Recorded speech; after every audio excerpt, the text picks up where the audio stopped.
Kicking off the list at number 10, Kitty Pryde and Pete Wisdom.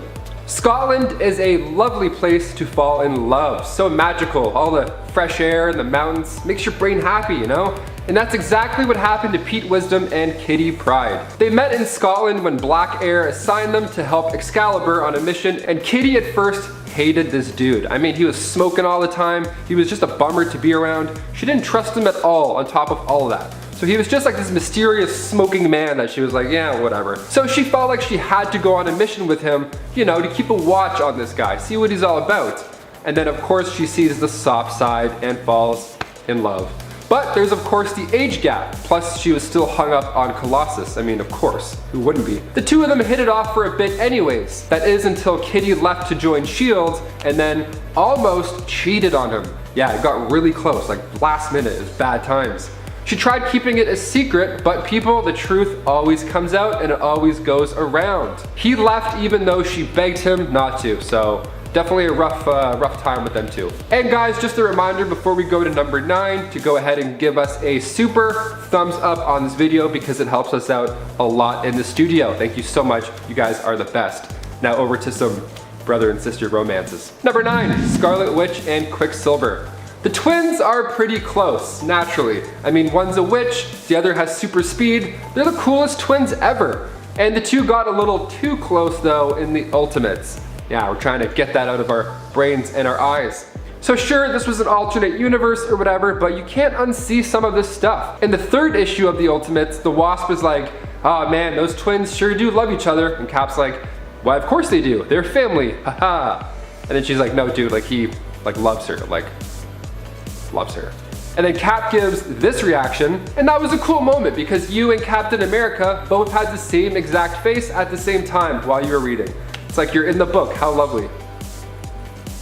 Number 8, Wolverine and MJ. I guess when you run out of people to hook up with on your own team, you gotta branch out a little bit, or branch down in age. So Wolverine and Mystique are the two X-Men most likely to try and steal your boo. So in Ultimate Spider-Man issue 66, we see Wolverine at it again. So Wolverine and Spider-Man swapped bodies, you know, kind of like the Change-Up or Freaky Friday. Yeah, Mesmero switched their bodies, so Peter's like, hey, I think you should go to school because school is important, blah, blah, blah. You should do that and I should do this. So while Wolverine was in Peter's body, he at one point ended up kissing MJ. Yeah, and that's not even the end. He even tried to sleep with her. What a creep, what a creep. Yeah, I guess those walks to school were starting to pull on the heartstrings a bit, you know? So Mary Jane told them she wants to wait until they were older for that kind of stuff to happen. So thankfully nothing too crazy happens, but come on Wolverine, what are you doing? Pick on someone your own age or size, or just don't. Just be single, go be single forever. Number 7, Magneto and the Wasp. Okay, in the original Secret Wars 3, the pair actually have a one-night stand. And she even said that Magneto is a great kisser, so what do you know? A few of you are watching like, I knew that, who didn't know that? Of course. So here's the kicker, Magneto was apparently drugged. Yeah, it was revealed from Jim Shooter, the guy who wrote the series. He said that Magneto was accidentally drugged during all of this. So he was extra lovey-dovey with Janet at this point. So Magneto was head over heels for her, but the Wasp on the other hand was like, yeah dude, that was a one-time thing, one-O-N-E. And it's wild too because like Janet says no 3 times. And then she's like, oh, well, I suppose, I mean, you do have the iciest blue eyes I've ever seen. Number 6, Mystique and Deadpool. Okay, so I mentioned earlier about Mystique getting around a lot with the team. Deadpool though, whew, not that different after all. So it was only bound to happen where the two of them crossed paths in holy matrimony, that is. Yeah, so in Deadpool number 27, simply titled The Wedding of Deadpool, we find out that Mystique and Wade are married, or were married. That would be the best wedding of all time, by the way. That was open bar, whew. So while the love wasn't true or strong enough to last, it was still one that had us all sitting up and loving. And it didn't take long for him to ask her to sign the divorce papers. He's also been married quite a few times, so this wasn't, you know, a first. He probably had a few extra pieces of paper lying around. He's like, yeah, here's one. So why didn't the couple work out, you ask? Well, Mystique was actually just using Wade as a way into Weapon X so she can get her hands on some files. Classic. The issue itself is quite enjoyable. We even see Wade visit our very own Niagara Falls. And yes, maybe he gets a bit too close. Number 5, Nightcrawler and Jermaine Sardos. I can't not include this one, okay? So imagine right now you're dating somebody and then you find out that they're actually your adopted sister this entire time.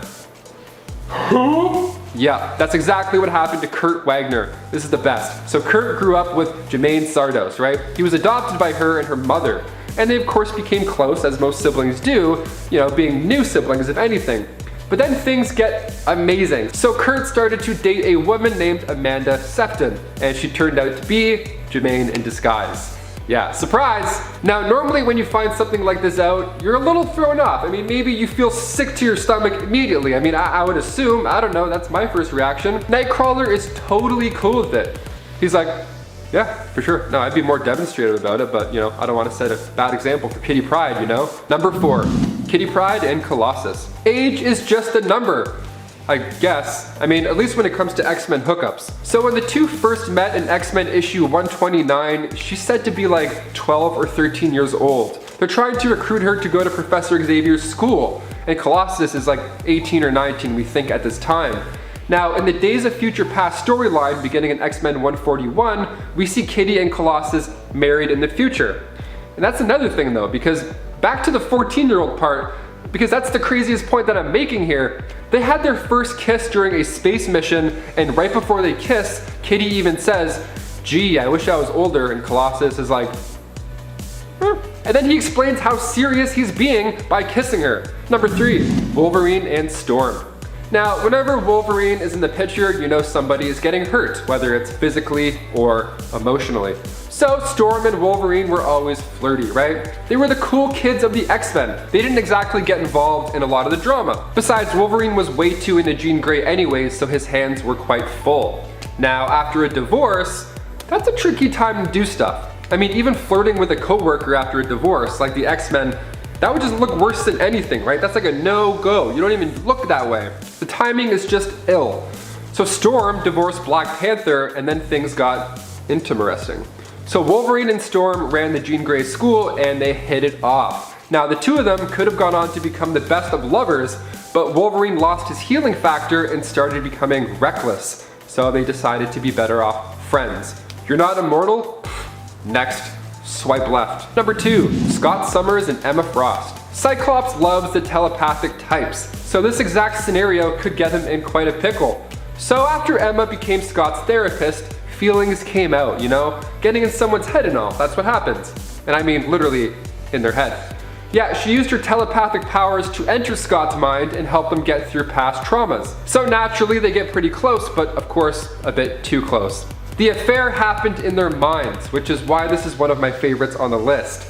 Like Jean Grey walked in on them in their minds. Superheroes are wild.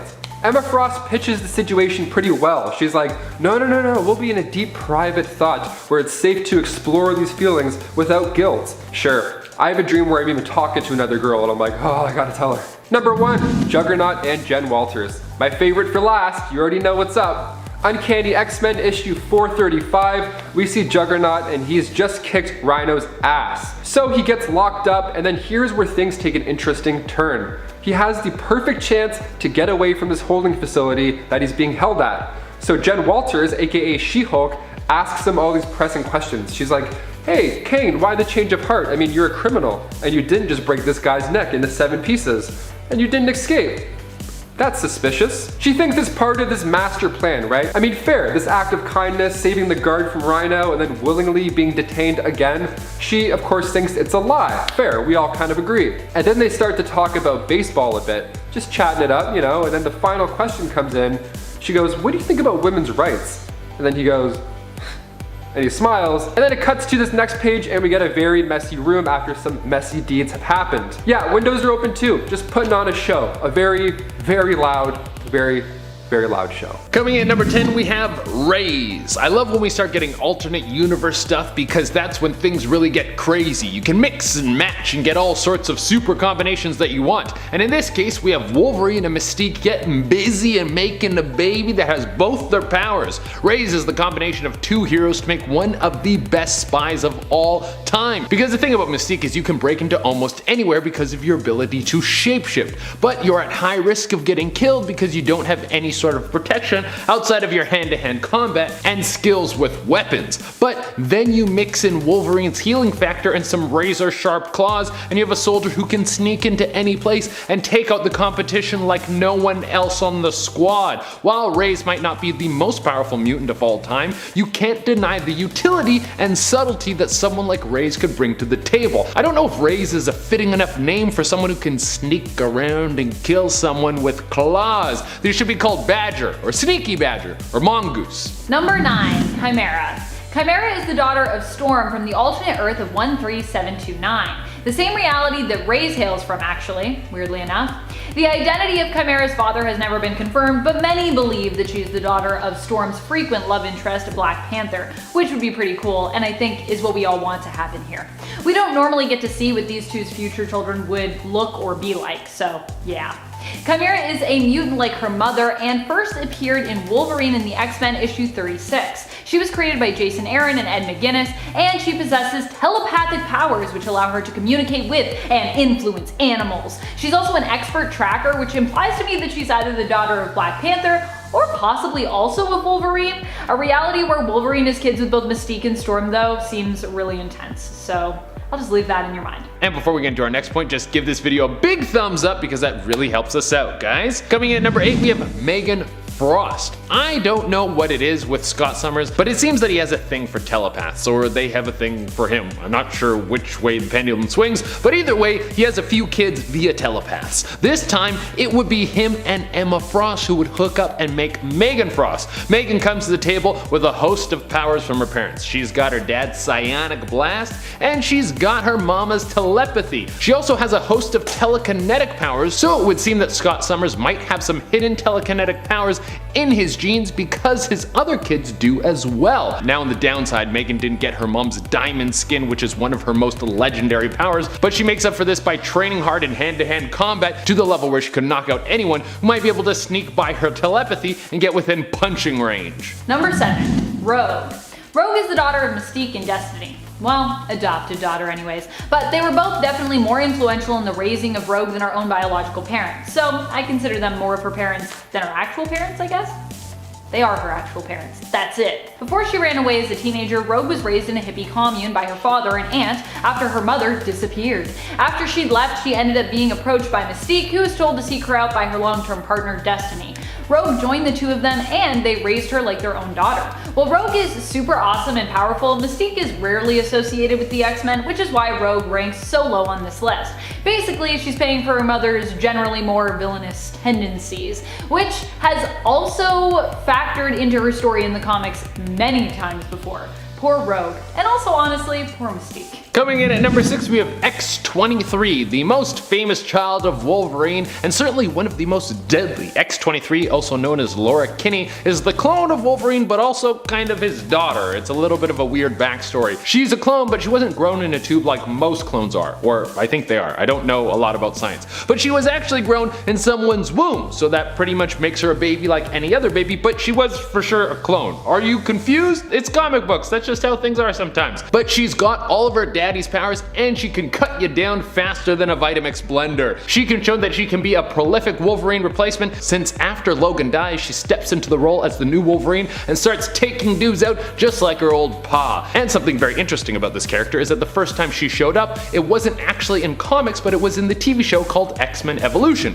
which was about a bunch of teenage versions of the X-Men all going to school together and having school problems, you know, and school stuff. Number 5. Shogo. Shogo Lee is the son of Jubilee, and while he might just be a baby currently, he's still been a powerhouse recently in the comics. Shogo was adopted by Jubilee after he was orphaned by a meteor strike. Sounds random, but it actually tied into stuff. Anyways, for Jubilee, adopting Shogo was very important and a big part of her growing up as a character. As far as we know, Shogo is not immune like his mom, but he did have some pretty cool powers while in Otherworld. His imagination combined with fairy magic granted him the ability to turn into a dragon while in Otherworld. A mother freaking dragon. A dragon. So yeah, he is basically a dragon whenever he's there in Otherworld, which makes him pretty powerful while on those planes. Saturnine herself also took a shining to him, and he was instrumental during the fight at the end of the Ten of Swords event. Coming in number 4, we have Cable. I mean, how do we make a list of children of X-Men and even think about leaving out Cable? Cable is the son of Scott Summers, better known as Cyclops, and the very powerful telepath Madeline Pryor, who's the evil clone of Jean Grey. See, Scott thought he was gonna have a baby with Jean, but it was a trick! There's so many tricky babies in comic books. Well, they had a baby, and that baby became insanely powerful, one of the most powerful telepaths, and then he becomes a skilled soldier, and then he goes back in time to work with his dad and sometimes against his dad. It's a very complicated situation. He also gets some sort of techno-virus put into him, and it makes it harder for him to use his powers because he has to constantly use his mind to fight off the techno-virus.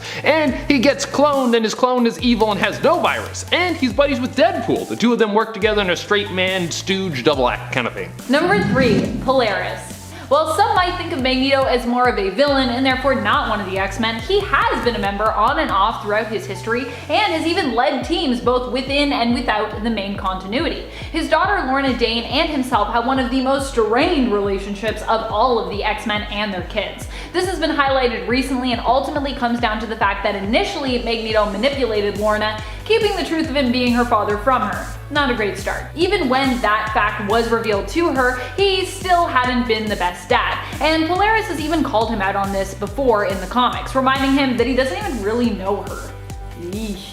Still, the two teaming up together are able to perform some pretty powerful feats as both share the power of magnetism. Coming in number 2, we have Legion. If you're Professor X's kid, you know you're going to be extremely powerful, and you would think you would be raised by the perfect dad and have one of the best fathers around. Well, even though Xavier is good at raising kids that he has no blood connection to, he isn't that good at making a strong connection with his own son. Part of it is just bad parenting, and the other part is Legion is a lot to deal with even for the most powerful, responsible, and well-adjusted parents on the planet. See, Legion isn't just one mutant. He has split personalities that live in his body, and each one of them has their own mutation. So Legion can switch from personality to personality and change his power. That's a pretty serious combination of abilities that probably work really well together. Well, here's the thing. You don't need his powers to work together because several of these mutants are Omega level. And when I say several, I mean around 200. And even the ones that aren't strong enough to wipe out existence itself, which Legion has done more than once, they are still strong enough to create an amazing storm of chaos. And there are new powers and personalities being created all the time inside Legion's body. Rogue was inside Legion's mind once, and she said there were over 1,000 personalities with new ones being born. Number 1,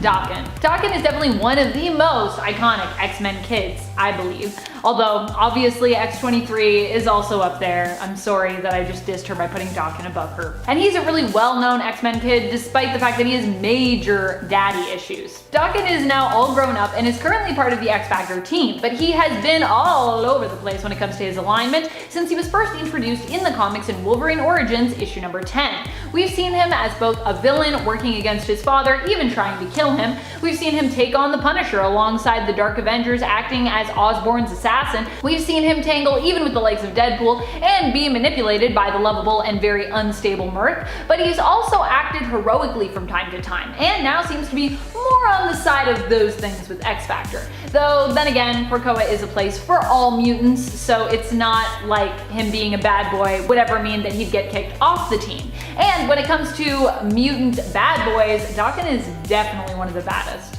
I need to do a mutant bad boy list so I can put him at the top. Kicking off the list at number 10, we have Kitty Pryde. We'll start off this list with one of the more wild X-Men adventures. It's kind of a pregnancy, but kind of not. Hear me out. We go back now to Wolverine and the X-Men issue 4, where Kitty is surprised. She has a pregnancy scare, only she's 8 months pregnant out of the blue. Well, she thought that she was pregnant when it was actually these brood drones that were attacking her from inside of her body. So the X-Men fought back, of course, but this time they were fighting at a microscopic level. They shrank down really small to get a closer look, and they fought these brood drones inside of her. It was crazy. Now at this time, Kitty was leading the Jean Grey school, and while the team was fighting in her body, Kitty had to fight off an adult brood while they invaded the school. Now thankfully, Kitty was injected with Centaurian penicillin after the battle was done, and she didn't have any more pregnancy scares with any drones or anything happening like that. So that was a one and done, thankfully. And before we continue on with this list, guys, if you want to go ahead and give us a thumbs up, it really does help our channel out quite a bit. You guys are the best. Thanks so much. Now let's get right back into the list. Number 9, Wanda Maximoff. This pregnancy comes from Earth 2182. Now, you may be thinking of a different pregnancy involving the Scarlet Witch, which I'll get into a little later on. But in this universe, she gives birth to a daughter named Nocturne. And the father here is, well, you could probably guess by looking at them,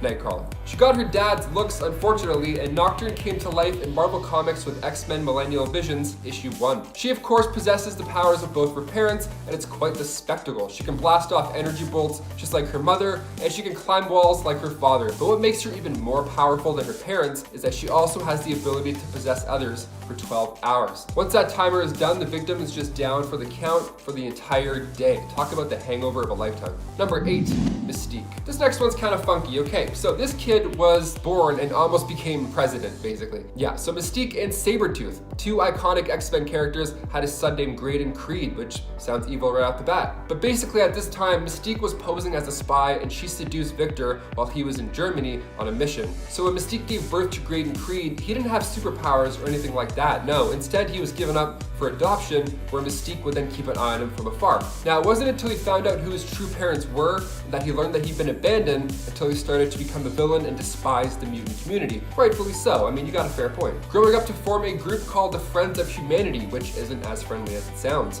In fact, it was for opposing mutant civil rights. So quite the opposite. Opposing them, of course, by causing violent attacks. So he ended up running for president in X Factor, because that's what bad people do apparently now. And in issue 130, we see him taken out by a future version of Mystique. Told you, time is tricky in these comics. She takes him out because Graydon was responsible for the death of Trevor Chase, the grandson of Destiny in the future. So yeah, some of these pregnancies are a little bit more stressful than others.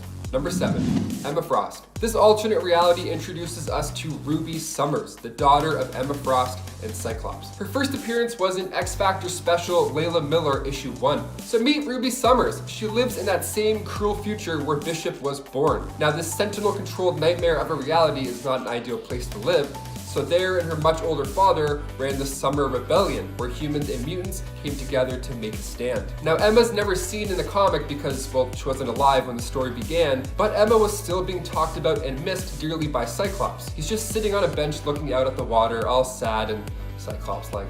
Number 6, Wanda Maximoff, again. One of the biggest turning points for Wanda in the MCU is, of course, during the events of WandaVision. See, just like the comics, Wanda gives birth to 2 twins, Billy and Tommy. And as we saw in the show, the kids were just created using Wanda's magic, and they were also left behind, as well as the life that she had created post-Endgame, including Vision. But what does this mean now for Wanda? Will she be okay? It kind of feels like she just lost Vision again, this time with children in a house. It kind of feels worse than the first time around, maybe. So the loss of her kids is actually what caused the events of the House of M to unfold in the comics. And with Wanda reading up on chaos magic with the Book of the Damned at the end of that show, and we hear her kids calling out to her right before the screen cuts to black, perhaps she's not completely done with them yet. Billy, aka Wiccan, gained the abilities of magic like his mother, and Tommy, aka Speed, has, well, super speed like her brother Quicksilver. Number 5, Madeline Pryor. She made her first debut in Uncanny X-Men issue 168, and since her first arrival to comics, she bared a striking resemblance to Jean Grey, who had passed on at this time in the comics. Now, everybody thought she was just Jean Grey reborn, and to make things more fishy, Madeline's mind was closed off to Professor X, and she was the only survivor of a plane crash that went down when the Dark Phoenix just happened to disappear on the moon. Coincidence? Maybe not. No. So what ended up happening was that she was a clone of Jean Grey created by Mr. Sinister. See, Mr. Sinister's plan was for Madeline and Scott Summers to have a child, and then they could use that child to defeat Apocalypse. And that child was, of course, Nathan Summers, aka Cable. Number 4, Mystique. Again, when you have a child, at least in the Marvel Universe, those powers are not only passed on, but usually they're stronger than before, because that's just how fun comic books work. This was the case on Earth 13729 when Mystique gave birth to Raze, with the father being Wolverine. Sounds like the dream team. Imagine being born with just one of those parents' abilities, you'd be set. But luckily, Raze was born with both. Well, not really luckily, unfortunately rather. Yeah, Raze grew up resenting his mother, and eventually his hatred came full circle when he took her out and then replaced her without anybody knowing. Yeah, super kids can be super evil as well, you never know. Raze's shape-shifting powers are stronger than his mother's, and he clearly has some aggression issues just like his dad. In X-Men No More Humans, Raze had this ultimate plan where he was going to remove the human population from Earth, and then now instead bring in mutants from other multiverses to make this massive mutant paradise, this big water park full of mutants. Some of these alternate offsprings are just a nightmare. Oh my god. Number 3, Rogue. We now take a look into 2005's X-Men The End. And in issue 5, Rogue, aka Anna Marie, got married and had children with Gambit. And they're a fan favorite when it comes to couples in the X-Men universe. And readers were delighted when they met Rebecca and Oliver LeBeau. Rebecca, nicknamed Ray, is the youngest, and she's a thief just like her dad, and she even carries a staff as well. But she also has the ability to fly, and super strength allows her to pack quite the punch. Oliver, he's great, the kid's awesome. He's older, he has quite the temper, and he loves to fight, and he just happens to be a skilled martial artist and often trains with his father. He has his mother's ability of absorbing powers, only his is of course even stronger. So he's permanently absorbed telepathy, and he's actually not a fan of it. He kind of hates it, which, fair. If I had telepathy, I probably wouldn't like it as much as I thought. Number 2, Mystique. Again. During the Battle of the Atom story, we were introduced to Charles Xavier II. This happened when Mystique was disguised as Moira McTaggart. He was given up at birth, and when his powers developed, he accidentally took out his new mom. Oops. But when he tracked down Moira, Mystique, that was the time I mentioned earlier, with Ray's taking the spot of Mystique. So the two were actually half brothers. How neat is that? They both ended up joining forces come All New X-Men issue 27. Xavier 2 was so powerful, he actually took over the minds of current X-Men members and recruited them to his own brotherhood. He was the worst. He controlled them like puppets. He gave them just enough brain activity to know what was happening to them, but not enough to fight it. What a damn nightmare. And finally, number 1, Storm. If you think that alternate reality of Earth 13729 is bad, with all those evil little offspring joining forces, wait until I tell you about Storm's child. Meet KYMERA, also making her first debut in X-Men issue 36, Battle of the Atom. She's with the good guys this time. That's why I wanted to end with this one, because she's from the same world as Xavier 2, but she's on the good side.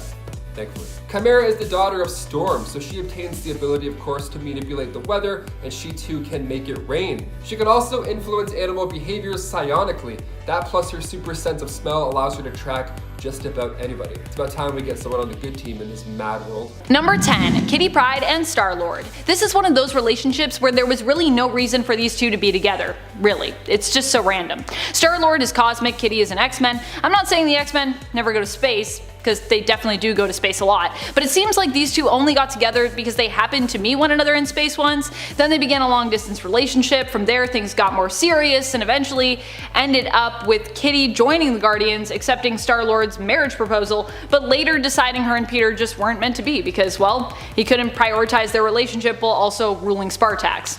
Which I get it, when you're ruling a world, it's probably hard to have a relationship, but I don't know, maybe let your partner help you with it? I don't know. Me trying to give relationship advice to superheroes. Number 9, Bishop and Deathbird. I mean, this was mostly just a weird relationship. What do these two characters have in common? Not much. Their relationship was pretty much constantly strained because they rarely ever agreed with anything, and also because Bishop is a hero and Deathbird is a villain, they would even fight against one another during the course of their relationship. Overall, it just seems odd that they tried so hard to make this work when it was obviously never going to. The one thing I will say that was cool that came out of these two being together is that there's an alternate reality where they actually stay together and they have a daughter, Aaliyah Bishop, who is pretty cool, unique, cosmic based, and overall is a badass character. So yeah, I like her. So there's a bit of a silver lining here, as with most weird, but not all weird couples. At least we got a silver lining, so that's nice. And friends, before we move on to our next spot, if you are loving this list, be sure to show it by clicking like, subscribing, commenting, doing all the things. Also, if you love X-Men as much as I love X-Men, we got a playlist for that, so check it out. Number 8, Cyclops and Emma Frost. So actually, over the course of working on this channel, I have come to love and respect the relationship between Cyclops and Emma. I think I actually, over time, have just come to love and respect Emma more as a character. It's like the more I read about her and get to know her, the more I love her. Remember way back when I started on this channel and I said I could only imagine Cyclops with Jean? Nah, those days are gone. I have changed since then. But what is weird about these two together is when Emma kind of cosplayed as Jean and then had an affair with Cyclops in his mind. That was a pretty strange moment in their relationship, made only more weird by Jean psychically walking in on them. Like, imagine walking in on your partner to find them cheating on you with someone who is dressed up just like you. That would be an experience, right? Especially if you walked in on them in their mind. It's a lot. Although I'd also be like, why are you in my mind? This is an invasion of my mind privacy. Number 7. Bloke and his unnamed boyfriend. Well, there are lots of people that come to mind when we first talk about Marvel's first gay relationships and intimate moments in the comics. The very first gay kiss, I believe, came actually in 2001, but it's a little disappointing. Bloke is a new member of the X-Force who just happens to be gay. We meet him first in issue 117 of X-Force, and in issue 118 we get to see him with his boyfriend. But in the same issue, he also ends up dead. So, making it pretty weird that this is where Marvel chose to introduce a gay couple. I guess for some this might be seen as kind of cool because there wasn't really any showboating with Bloke's sexual identity. He was gay, but then he didn't make a big deal out of it, and it wasn't made a big deal out of in the comic. But on the other hand, introducing a gay character only to kill him shortly after revealing that he's gay, that's kind of a weird choice. However, you do have to give credit to Peter Milligan for even putting this in the comic and then for continuously showcasing gay characters in his work. So this wouldn't be the last gay couple that we'd see in X-Force, and likely actually pave the way for making those more long-lasting characters and relationships in comics possible. So it's weird, but it's also not weird. You know what I mean? Number 6. Storm and Quicksilver.